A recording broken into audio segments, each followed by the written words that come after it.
Shaft. Hair shaft क्या होता है? जैसे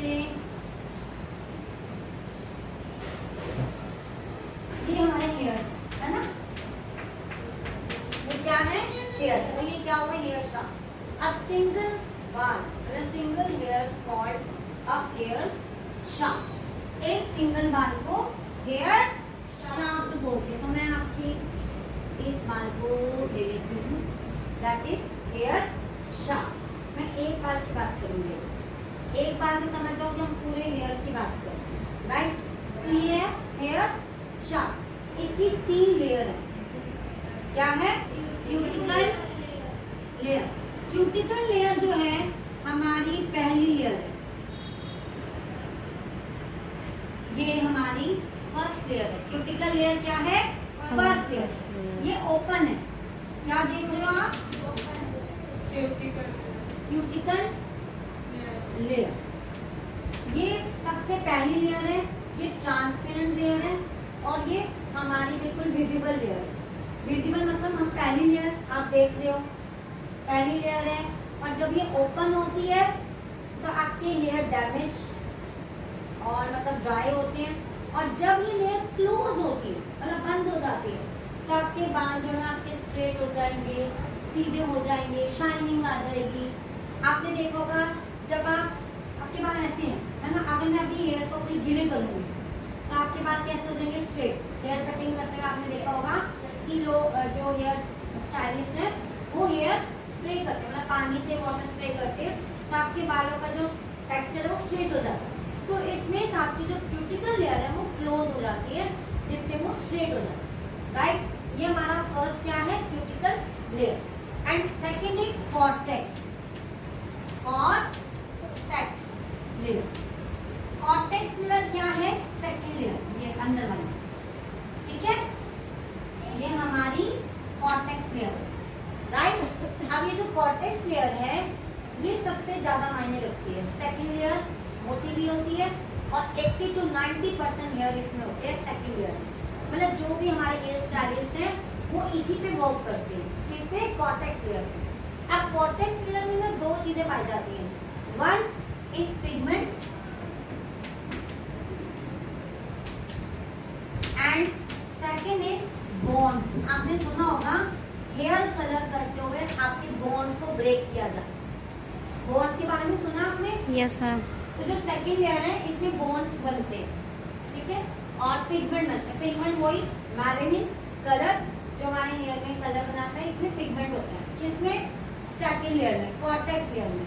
और इससे क्या होते हैं? बोन्स। बोन्स में हमारे 3 टाइप के बोन्स होते हैं। One is hydrogen, hydrogen bone. Second salt bond and third is filaminamine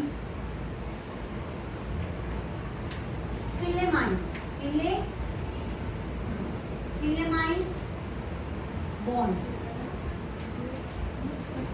मतलब ये जो तीनों बॉन्ड्स हैं, हाइड्रोजन बॉन्ड और ये साल्ट बॉन्ड, ये ना टेम्परेरी बॉन्ड्स हैं। टेम्परेरी बॉन्ड मतलब जैसे हमारा जल्दी से ब्रेक हो जाना, जैसे मैंने क्या वो करा, शैम्पू करा, है ना, शैम्पू करने के बाद आपने प्रेसिंग कर ली या आपने वो कंडीशनर अप्लाई कर लिया। जब हम कंडीशनर अप्लाई करते हैं तो हमारा बॉन्ड ब्रेक हो जाता है, वो सीधे हो जाते हैं, आपने देखा। और या प्रेसिंग करेंगे तो हमारे बॉन्ड टूट गया, वो सीधा हो गया। वो तब तक अब इसको रिपेयर कैसे करते हैं बॉन्ड को? ये सीधा कैसे होता है? जब वो अपनी फॉर्म में आ जाता है। मतलब जब आप एक मान लो हेयर स्टाइलिश बना, आप कर्ल बनाने के लिए आप हेयर स्प्रे यूज करते हो, तो उससे आपका हेयर बॉन्ड टूट गया। अब हम रिपेयर कैसे होगा? जैसे जैसे वो हेयर स्प्रे का जो वो मान लो यूज करा आपने, उसको काफी टाइम हो गया, उसका वो खत्म हो गया इफेक्ट हेयर पे, वो अपनी फॉर्म, अब कर्ल है, कर्ल 2 घंटे बाद, 3 घंटे बाद, 4 घंटे बाद अपनी फॉर्म में आ गए, है ना, ड्राई हो गए हेयर, वो अपनी फॉर्म में आ गए, वो सीधे हो गए, तो इसका बॉन्ड सीधा हो गया, ये रिपेयर हो गया। और मान लो अगर आपने बालों को सुखा लिया, स्पा कर लिया, मतलब सॉरी गीला कर लिया, गीला करा, उसके बाद जब वो सूखे, गीले करने पर आपके बॉन्ड टूट गए, लेकिन जब वो सूख गए तो अपनी फॉर्म में तो हमारा बॉन्ड ठीक हो गया। राइट, ये होता है रिपेयर करना। अब मैं सेकंड बॉन्ड की बात करती हूँ, सॉल्ट वाली बात मैं बताऊंगी। थर्ड नेक्स्ट बात करती हूँ फिलेमाइड की। सल्फाइड बॉन्ड ये ना स्ट्रॉन्ग होता है, इसको ब्रेक करने के लिए आपको एक स्ट्रॉन्ग केमिकल की जरूरत होती है। इसको जैसे आपने देखा होगा रिबॉन्डिंग करते हैं या हम वो करते हैं स्मूथनिंग करते हैं, ये डिसल्फाइड बॉन्ड पर वर्क करते हैं। ये क्या होता है, वो स्ट्रॉन्ग बॉन्ड है, बहुत जल्दी से नहीं टूटेगा। इसके लिए रिलैक्सन क्रीम होती है, जो आपकी रिबॉन्डिंग में क्रीम पाई जाती है फर्स्ट वाली, उसको रिलैक्सन क्रीम बोलते हैं। वो यूज होते हैं, जब वो यूज करते हैं तो पौने घंटे के बाद या आधे घंटे के बाद वो चेक करते हैं उसका बॉन्ड।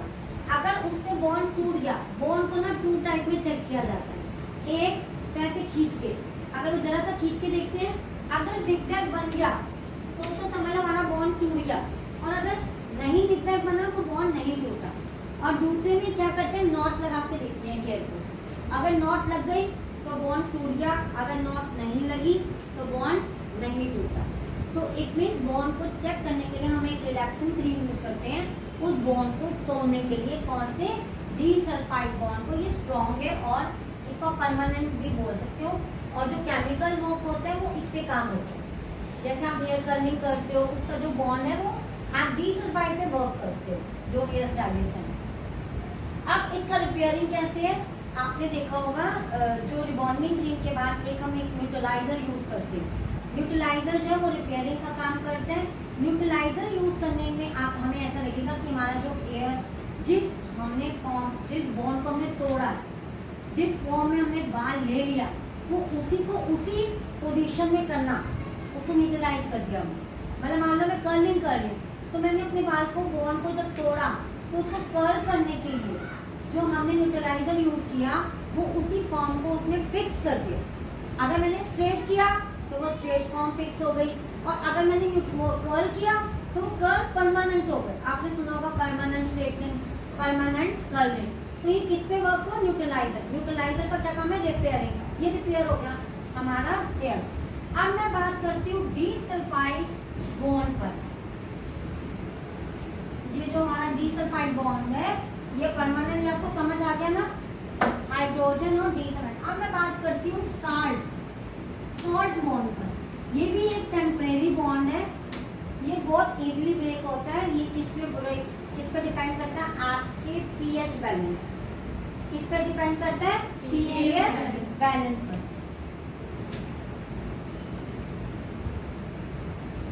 आपका पीएच बैलेंस किस पे होता है, 0 to 14, और जो न्यूट्रल होता है वो 7 होता है। 7 एक न्यूट्रल है।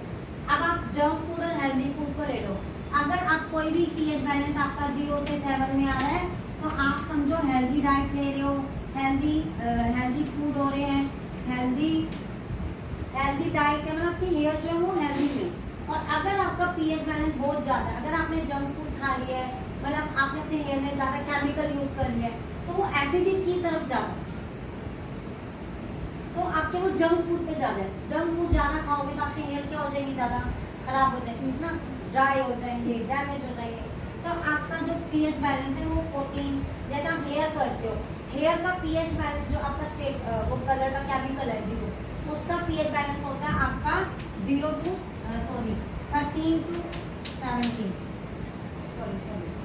13 to 14, ये आपका पीएच बैलेंस होता है हेयर कलर का। और अगर आप शैम्पू के पीएच बैलेंस की बात करते हो तो वो 7 to 10 होती है।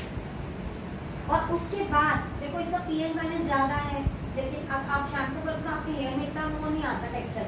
लेकिन जब आप एक कंडीशनर यूज़ करते हो तो कंडीशनर जब आप यूज़ करते हो तो उसका पीएच बैलेंस आपका इक्वल हो जाता है, तो वो आपके हेयर जो होते हैं वो स्मूथ हो जाते हैं, सिल्की हो जाते हैं।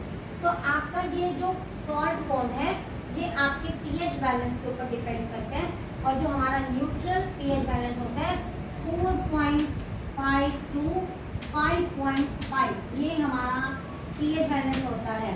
Neither a dry neither a oil, ना तो वो ऑयली होगा ना तो वो ड्राई होगा, बैलेंस। समझ आ गया? तो आप ये पीएच जो सॉल्ट बॉन्ड है ये पीएच बैलेंस पे डिपेंड करता है।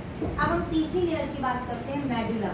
मेडुला जो है वो हो या ना हो, जैसे इंडियन हेयर में बहुत कम मेडुला लेयर पाई पाई जाती है तीसरी, वो नाक के बराबर ही इसमें पाई जाती है फ्रीकन हेयर।